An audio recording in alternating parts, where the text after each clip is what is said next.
Some of you have had questions about how to create your graphs for your Manuscript projects. So for these projects, you will be creating bar graphs for only your significant results. If you have a significant main effect, you'll create the bar graph using the same steps outlined for you in previous slides. In this example, we examine how conscientiousness, seen here as our dependent variable, differs based on class attendance and research interest. Here we have our main effect of attendance, our main effect of research, and our interaction between attendance and research. So here we see that we do have a significant main effect of attendance because its p-value is less than 0.05. To start graphing, go to your estimates box underneath the attendance type, which is the significant factor, and you'll find your means and standard errors for this factor. Simply put them into Excel, as seen here. So just take these numbers and put them in a column here for your means, column here for your standard error, and then label them accordingly so you know which numbers go with which category.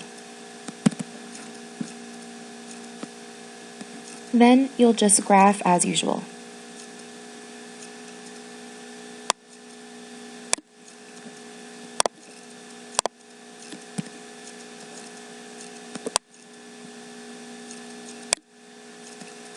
Be sure to make your APA graph in APA style.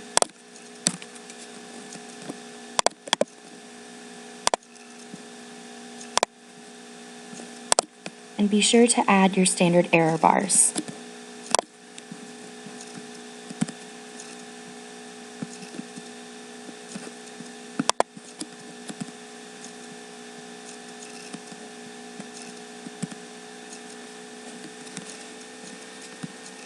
You have to put them in manually, so you'll have to choose custom here. And enter in the standard error values in the same order that you entered in your bars. So here I can just highlight all of these, and it will add these numbers with the corresponding bar automatically.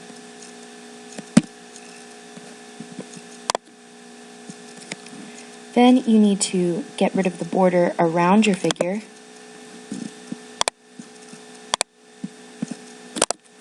See how there's no line all the way around?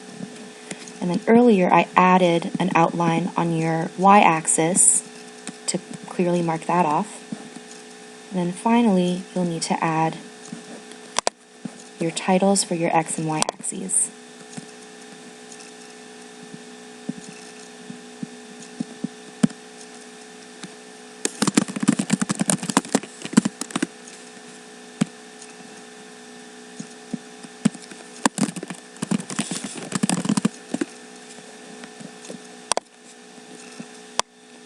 So, knowing what you know about error bars, you can clearly see that there is overlap between regular attendance and somewhat regular attendance, but there is no overlap in the error bars between irregular attendance and regular attendance. This bar and this bar don't overlap. And then there's no overlap between irregular attendance and somewhat irregular attendance. This error bar and this error bar do not overlap either. So that means that just by looking at this graph, we can tell that irregular attendance has significantly lower conscientiousness levels than do regular and somewhat regular attendance types. But there seems to be no difference, no statistically significant difference between regular attendance and somewhat regular attendance types. So again, this is just for your main effect.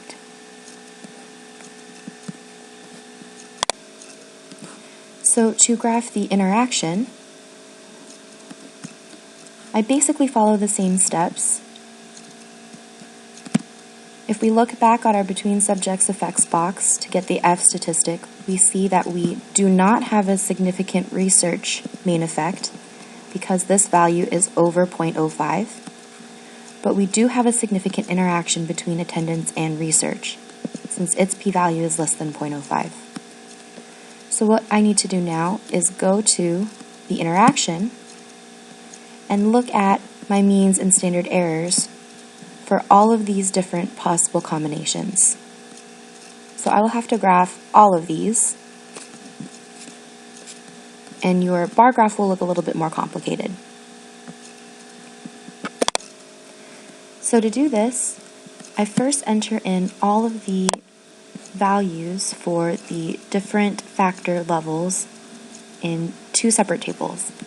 I start just by looking at the means, and I put them in a table based on the interactions between the specific levels of each of the factors. So I have the factor of research interest here, the factor of attendance here, and I just copy down the numbers accordingly. So I'm getting biological research interests and regular attendance from this interaction here, and so on and so forth. So I do that with just the means first so that I can create the graph. And then I also make a separate table for the standard errors so that I can go back and put them in later. So now that I have all of this entered in, I can highlight this and create my bar graph. So before, we only had one bar for each level, but because we have more things going on in this analysis, I have 3 separate bars, and I can now tell the difference between regular, somewhat regular, and irregular attendance for these 4 research interests. So the process now is pretty much the same. Make sure everything's in APA format.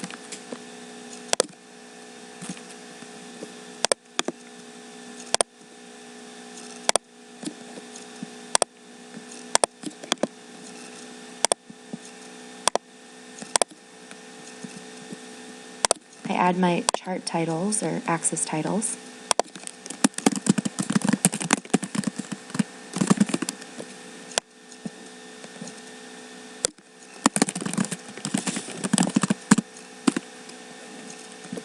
And then I enter in my standard error bars.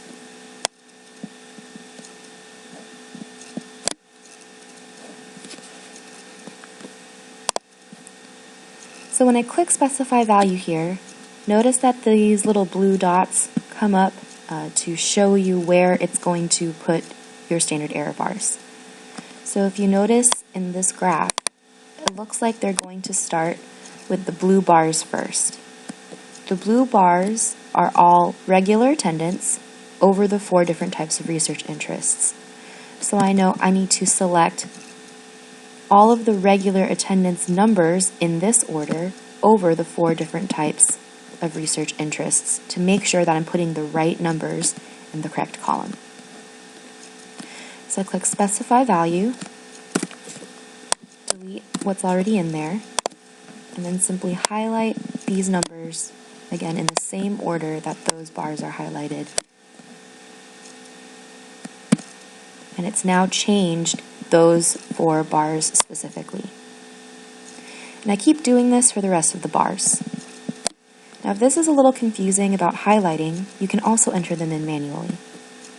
So if I click this set of bars and I want to add error bars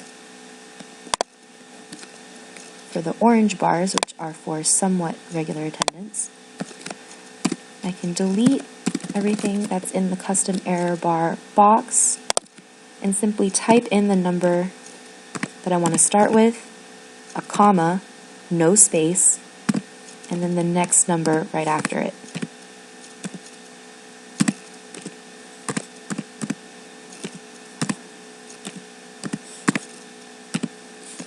Now I need those same numbers in the negative error value. The reason these are the same numbers is because this is telling you the standard number of units that these bars may fluctuate based on just the standard error in the data. So really, this blue bar can fluctuate between this top line and this bottom line in the data set due to error. So now that I've done that for the orange bars, I only have the gray bars left.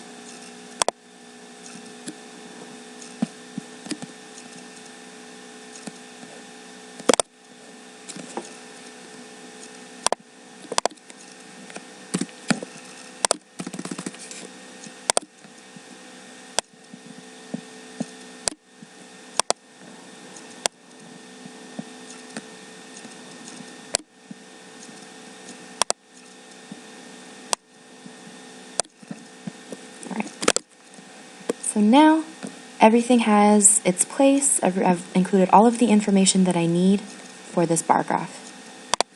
So again, to be able to interpret this, you would need to pick out the bars that don't overlap. So we see consistent overlap between biological and cognitive, except for here. So we have a significant interaction between regular and somewhat regular attendance in IO students. And here's another situation, and here's another situation where irregular attendance seems to drop significantly below regular and somewhat regular attendance in these research interests.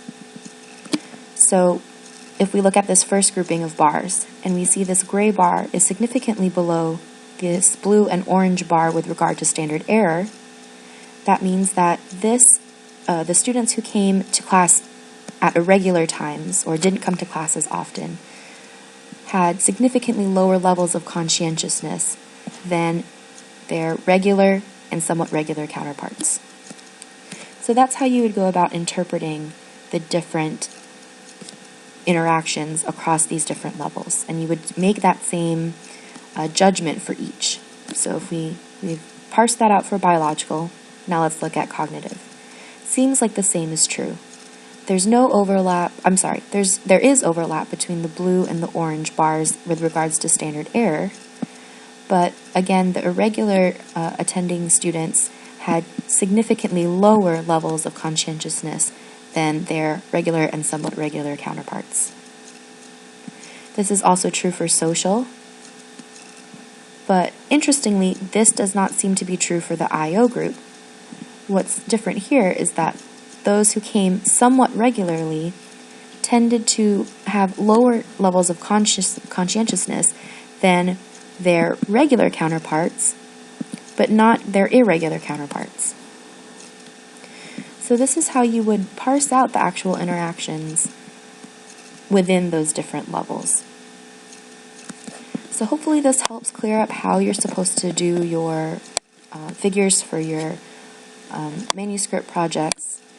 And you can always ask your TAs if you need more clarification, and you can always come to tutoring, and I'll be happy to walk through this process with you with regard to your specific hypotheses.